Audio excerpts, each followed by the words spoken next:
झांसी की रानी चौक स्थित सनातन धर्म सभा भवन में रामलीला का आयोजन किया गया, जिसका शुभारंभ दैनिक रॉयल बुलेटिन के संपादक अनिल रॉयल ने विधिवत रूप से फीता काटकर किया। इस दौरान चेयरपर्सन अंजू अग्रवाल, पूर्व विधायक अशोक कंसल और क्षेत्र के गणमान्य लोग मौजूद रहे।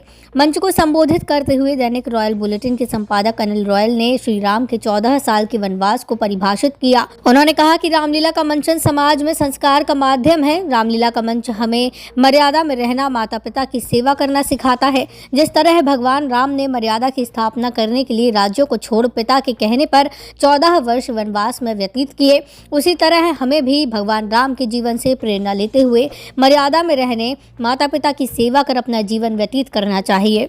नगर पालिका अध्यक्ष अंजू अग्रवाल ने रॉयल बुलेटिन से बात करते हुए कहा कि बड़े हर्ष का विषय है कि जनपद में रामलीला का आयोजन किया जा रहा है। उन्होंने कहा कि आज हर कोई व्यस्त होने के कारण रामलीला का मंचन पूरे समय तक नहीं देख पाता है। उन्होंने कहा कि जब छोटे थे तो 15 दिन तक रामलीला देखते थे। रामलीला में हमें बहुत ज्ञान प्राप्त होता है। उन्होंने बताया कि ये रामलीला 110 वर्षों से चली आ रही है। रामलीला का आयोजन कर रही समिति के पदाधिकारियों, अध्यक्ष शिवचरण, मंत्री सतीश सहित उनकी पूरी टीम को बधाई दी। रामलीला अध्यक्ष शिवचरण गर्ग ने बताया कि ऐसी रामलीला पश्चिमी उत्तर प्रदेश में 1 या 2 जगह होती है। उन्होंने बताया कि ये रामलीला आगामी 5 अक्टूबर दशहरे तक आयोजित की जाएगी। इस रामलीला में पुरुषोत्तम राम, भरत, लक्ष्मण और शत्रुघ्न का स्वरूप बनाकर उनका विधि विधान से पूजन होता है। उन्होंने कहा कि विशाल वानुष्ठान की लीला है।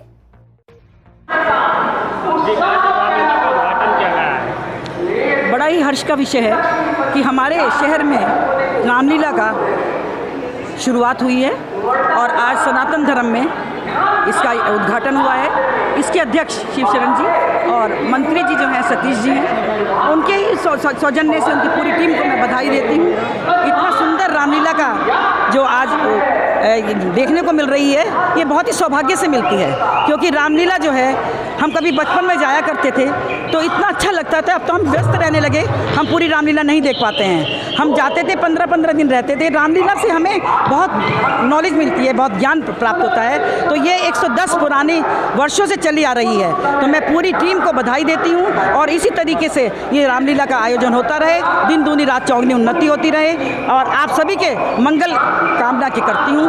जय हिंद। क्या विशेष रहता है रामलीला में? यही है कि हमें सब कुछ रामायण के बारे में, अपने पुरातन सभ्यता के बारे में हम सबको नॉलेज मिलती है, जो आजकल के बच्चे सब भूल चुके हैं। हमें ये ज़रूर देखना चाहिए, इससे जो है हम अनभिज्ञ रह गए हैं। हम तो जानते हैं लेकिन आगे आने वाली पीढ़ी को इसकी नॉलेज नहीं है। 10 साल पुरानी रामलीला में शिवचरण गर्ग नाम है। मैं रामलीला का अध्यक्ष हूँ और इसका आयोजन भव्य, ये पश्चिम उत्तर प्रदेश में अपने आप में ये एक अनुष्ठान की लीला है और ये आसपास क्या यूपी में भी सिर्फ 1 या 2 ही जगह होती है। यहाँ पर जो पुरुषोत्तम राम, लक्ष्मण, भरत, शत्रुघ्न, उनका विधि विधान से पूजन होता है। उनको स्वरूप बनाकर उनका हम पूजन करते हैं। ये अपने आप में एक विशाल और अनुष्ठान की लीला है। कब तक चलेगी? ये 5 अक्टूबर तक चलेगी, दशहरे तक।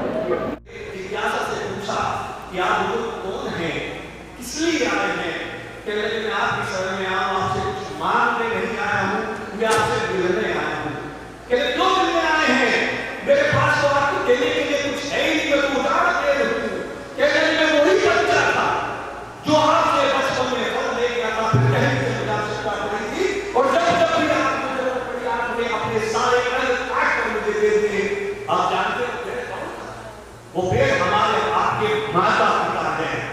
अपने शरीर का एक अंग काट कर अपनी औलाद को दे देते हैं, उसको समर्पित कर देते हैं।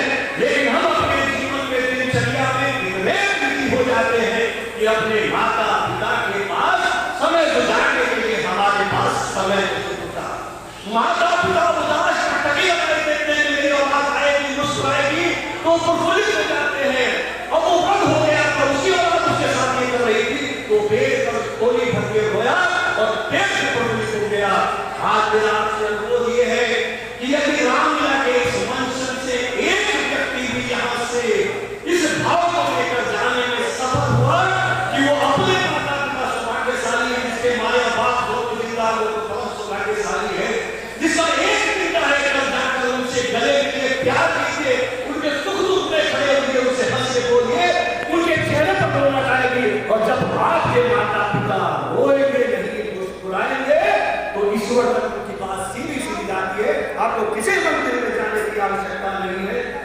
फिर से मेरा अनुरोध है कि सौभाग्य से उनके साथ सम्मान से व्यवहार कीजिए, प्यार से व्यवहार कीजिए। आज होता ये है कि हम स्वार्थ के साथ अपने माता पिता के पास जाते हैं। मेरे मित्र बैंक में नौकरी करते थे, मैंने उनसे कहा कि क्या करोगे कि मुझे 50 लाख रुपए से ज्यादा मिलेंगे, आप ही के पैसे क्या करोगे? कहने लगे बच्चे ने फ्लैट नोएडा में लिया है, उस पर ब्याज है, खाने का 30-35 हजार रुपये ब्याज चलता है, किस्त जाती है। तो मैंने कहा कि उसको ब्याज को खत्म कर। मैंने उन्हें राय दी कि आपको 50-60 लाख रुपया मिलेंगे, उसका 40-50 हजार रुपये महीना ब्याज मिलेगा। आप हर तीसरे महीने नोएडा जाने का प्रोग्राम बनाइए, वो 1.25 लाख रुपया आपके इकट्ठा है। और जब तीसरे महीने जाए 1 लाख रुपया बहू को दे आना, तो बहू उस दिन की प्रतीक्षा में अपने मोहल्ले की मिट्टी छोड़ देगी कि कल पापा आने वाले हैं, क्योंकि पापा लाख रुपया देने आने वाले हैं तीसरे महीने। आप उसकी किस्त को दे देंगे, लेकिन आप सम्मान की बात करेंगे। उस दिन वो उसके मोहल्ले के बच्चे अपने घर में कहेंगे बाबा आने वाले हैं, आज पटाखे गाने वाले हैं, खिलौने गाने वाले हैं, फल लाने वाले हैं। तो जो यहाँ उस आयु के व्यक्ति हैं, उनसे भी मेरा अनुरोध है कि आज का जो समय है इस कलयुग का, अगर आप चाहते हैं कि बुढ़ापे में आपको सम्मान प्राप्त हो, तो सारा माल जीते जीते बेटे हुकूमत देगा। रिटायर ये मंच पर बैठे मुझे बहुत चिंता नहीं, इनकी चिंता उसको होगी जो इनके परिवार से होगा, इनकी माँ की तौर से जन्मा होगा, दादा की तौर से होगा, उसको सबसे ज्यादा। एक प्रसंग छोटा सा साधारण ने आदेश दिया है, एक बहुत सुंदर सा पेड़, वह एक बच्चा उसके साथ सालों साल खेलता था। कुछ समय बाद, कई साल बाद वो बच्चा वहां आना बंद है, पेड़ उदास। कुछ साल बाद वो पेड़ आया, वो बच्चा आया पेड़ के पास, तो वृक्ष से पूछा क्यों आप आए हो भाई? कहने लगा मैं बच्चा नहीं, यहाँ खेल नहीं सकता, मुझे पढ़ाई करनी है और पढ़ाई के लिए पैसे चाहिए, फीस के लिए पैसे चाहिए। उसने कहा तो दुखी क्यों होता है, मेरे सारे जो फल है तोड़ दे बेच। तो चला गया, कई साल रहा, कई साल वृक्ष उसकी वो पेड़ उसकी बात होता रहा। कई साल बाद आया तो कि भाई क्या हुआ, तो बहुत साल गया था। कहने मैं पढ़ाई नहीं की, अब मैं बड़ा हो गया हूँ, मुझे विवाह करना है, मुझे अपना घर बनाना है। पेड़ ने कहा घर बनाना है तो क्यों रहा है, मेरी सारी बहनें काट ले और बेच ले, उसके पैसे मिले अपना घर बनाने वाला ब्याह कर दे। वो बच्चा फिर सालों साल गया, बहुत दूर गया, फिर आया, फिर जो बचा कुचा पेड़ का हिस्सा था वो काट के ले गया और सालों तक बच्चे का कोई पता नहीं था, वो जवान हो गया। ये क्या जिस व्यक्ति के लिए उनकी मां ने कहा था, उस व्यक्ति को पुकार कर वो एक सन्यासी के रूप में रहे, लेकिन मुझसे भी ज्यादा त्याग रहा शत्रुघ्न जी का। इतिहास में हम लोग शत्रुघ्न जी के त्याग की चर्चा करते हैं। शत्रुघ्न जी 14 वर्ष तक जिस आश्रम में भरत जी रहते थे, उस आश्रम के शिलापट्टी पर टेक लगाए 14 वर्ष में काटी थे कि जब मेरा बड़े भाई वनवास में है, एक भाई तपस्या में है, मैं फांसी काट नहीं दे सकता, इसलिए भरत जी के साथ साथ शत्रुघ्न जी शिलापट्टी पर 14 वर्ष में गुजारे थे, एक पत्थर के साथ। तो त्याग की मूर्ति वहां इससे बड़ी, पर त्याग करने के लिए त्याग संभव है क्या? हम लोग ईमानदार से बताना, कुछ करके बताना कि राम का आदर्श, राम का चरित्र, राम परिवार का चरित्र हम नहीं सुनते हैं, अच्छा लगता है, तो क्या अपने जीवन में हम उसका सकाम से पालन करने की क्यों सोचते हैं?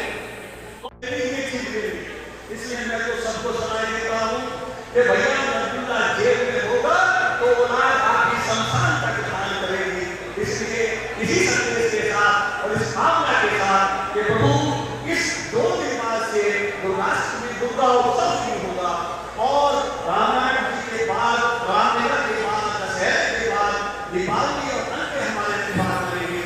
मैं प्रभु से प्रार्थना करता हूँ जो लोग यहाँ विद्यमान है, जो लोग इस आयोजन से जुड़े हैं, जिन लोगों तक भी यहाँ की आवाज पहुँच रही है, उन सभी के जीवन के कष्ट को हरे और उनके जीवन में आने वाले सभी पर मंगल में हो, शुभ हो और इस पर प्रभु के मन की वो कामना जरूर जरूर पूरी करे जिसकी उन्हें वर्षों से तलाश थी। इन्हीं शब्दों के साथ जय श्री राम। वीडियो को लाइक करें, शेयर करें और चैनल को सब्सक्राइब करें। खबरों के नोटिफिकेशन के लिए बेल आइकन दबाना न भूलें।